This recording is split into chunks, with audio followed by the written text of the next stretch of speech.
κατεβαίνεις για το δεύτερο καταράκτη. Λίγο δύσκολο, αλλά θα τα καταφέρεις.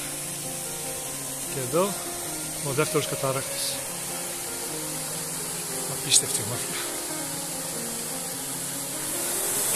Εδώ κάτω δύσκολα κατεβαίνεις στο δεύτερο καταράκτη, ενώ ο πρώτος είναι πιο προσβάσιμος, αλλά εδώ σε αποζημιώνει.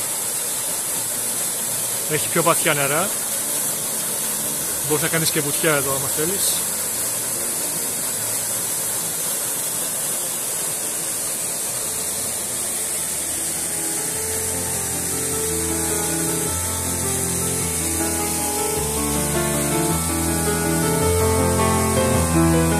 Καταράκτη της Βαρβάρας. Καταπληκτικό μέρος. Φανταστικό. Την αγάπη μου σε όλους.